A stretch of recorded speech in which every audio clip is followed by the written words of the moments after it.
Ջավախքի Ախալցիխե քաղաքի Սուրբ Նշան հայկական եկեղեցում վանդալիզմի դեպք է արձանագրվել։ Անհայտ մարդկանց կողմից սփղծվել են տաճարի բոլոր սրբապատկերները։ Թեմային հետևել է Արտյոմ Երկանյանը։ Արտյոմ, ինչ մանրամասներ կհայտնես։ Վանդալիզմի դեպքը արձանագրվել է մայիսի 12-ի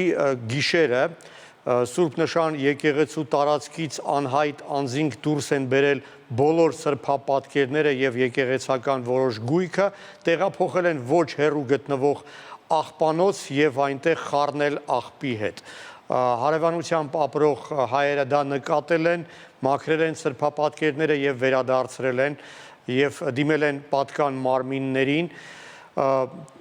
Ախալցխայում ծառայող հայ հոգևորական տեր Հակոբ Աբեղասահակյանը վստահ է, որ սա նպատակաուղղված քայլ է որոշ մարդկանց կողմից, որի նպատակն է բախում հրահարել երկու ժողովուրդների միջև։ Ոստիկանությունը դիմումին ընթացք է տվել եւ հարուցել է քրեական գործ քրեական օրենսգրքի 155-րդ հոդվածի հիման վրա, այն պատժում է կրոնական ծեսերի իրականացմանը խոչընդոտելու համար եւ հաշվի առնելով ակնհայտ ծանրացուցիչ հանգամանքները, այն է այդ ազգային հողի վրա կատարված հանցագործությունը, կարող ենք ենթադրել, որ եթե հանցագործները հայտնաբերվեն, նրանց հնարավոր է մեղադրանք ներկայացնել մինչև 2 տարվա ազատազրկման։ Այստեղ մի շատ կարևոր հանգամանք կա, որի վրա կարծում եմ արժի ուշադրություն դարձնել։ Կարծում եմ ամենևին էլ պատահական չէ այն, որ այդ միջադեպը տեղի ունեցել նույն այն օրը, երբ վրաց ուղղափառ եկեղեցին ընտրում էր իր նոր հոգևոր առաջնորդին։ Այդ օրը պատրիարք ընտրվեց Շիո արքեպիսկոպոսը, ով վերջին գրեթե 10 տարվա ընթացքում վրաց ուղղափառ եկեղեցու պատրիարքի տեղապահն էր, այսինքն փաստացի ղեկավարը, եւ հենց այդ 10 տարիների ընթացքում վրաց պատրիարքությունը ել ավելի կոշտ էր դարձրել հայկական եկեղեցիների նկատմամբ իր հավակնությունները։ Այդ 6 հայկական եկեղեցիներից մեկը նաև հենց Ախալցիխեի Սուրբ Նշան եկեղեցին է։ Եվ կարծում եմ դա պատահականություն չէ իսկապես։ Չնայած դրան, որ եկեղեցին ֆորմալ վիճելի է համարվում, տեղի հայերը շարունակում են այնտեղ աղոթել, մոմեր վառել, հայ առաքելական եկեղեցին տեղի ունեցածին առայժմ որևէ հայտարարությամբ չի արձագանքել, բայց երեք հայոց պատրիարքը պաշտոնապես շնորհավորել է իր վրաց գործընկերոջը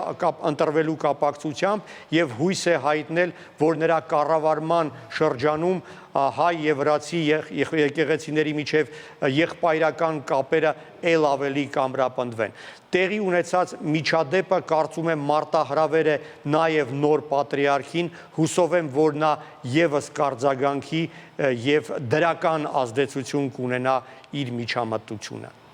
Ինչ փաստարկներ է բերում վրացական կողմը որպես իր պահանջների հիմնավորում։ Ակնհայտ է, որ եկեղեցին հայկական է եղել միշտ, եկեղեցու հյուսիսային ճակատի վրա անգամ հայերեն գրառում կա այն մասին, որ այն կառուցվել է 1862 թվականին հայ համայնքի նախաձեռնությամբ եւ հովանավորությամբ եւ այդ ժամանակ Ախալցիխեն արդեն ռուսական կայսրության մասն էր եւ Թբիլիսի նահանգային վարչակազմի արխիվներում անգամ հայտնաբերվել է փաստաթուղթը, որով հայ հոգևորականները դիմում են իշխանություններին խնդրելով արտոնել այդ եկեղեցին կառուցել։ Այսինքն մինչև 38 թվականը այն գործել է որպես հայկական եկեղեցի եւ դրանից հետո արդեն վերածվել է հայ եւ վրացի ժողովուրդների բարեկամության թանգարանի։ Այսինքն վիճել նրա հետ, որ եկեղեցին հայկական է եղել, հնարավոր չէ, ուստի վրաց ուղղափառ եկեղեցին հետևյալ առասպելն է առաջ քաշում, թե իբր դրանից առաջ 1862 թվականից առաջ այնտեղ վրացական եկեղեցի է եղել միջնադարում կառուցված եւ հայերը հատուկ հենց այդ տեղում են եկեղեցի կառուցել։ Անգամ եթե դա այդպես լիներ, եկեղեցու իրավական պատկանելիության հարցը որևէ կերպ դա կասկածի տակ չէր դնի, բայց կառավարությունը օգտվել է այս հավակնություններից եւ հայտարարել է, որ եկեղեցին վիճելի է եւ փաստորեն անգամ եկեղեցին վերանորոգելը հնարավոր չէ եւ այն փաստորեն մարդկանց աչքի առջև շարունակում է քանդվել եւ տպավորության կա, որ որոշ ուժեր հենց այդ նպատակն են հետապնդում։ Արտյոմ, ինչ այս դեպքը Վրաստանում հայկական եկեղեցիների հետ կապված նման միջադեպեր եղել են։ Ցավոք իսկապես եղել են, եթե ոչ պղծելու, ապա անարգելու դեպքեր ակնհայտ է, որ կազմակերպված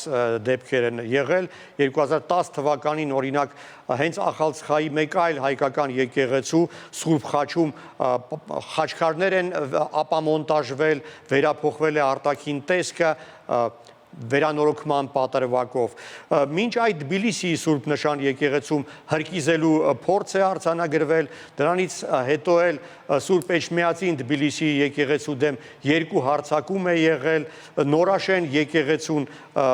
նույնպես ապամոնտաժվել են հայկական խաչքարները եւ բոլոր այս դեպքերում ոստիկանությանը չի հաջողվել հայտնաբերել մեղավորներին եւ ոչ մեկ չի պատժվել։ Ես անկեղծորեն հույս ունեմ, որ այս միջադեպի պարագայում օրինապահները ավելի հետևողական կլինեն եւ կհաջողվի հայտնաբերել մեղավորներին եւ պատժել նրանց։ Շնորհակալություն, Արտյոմ։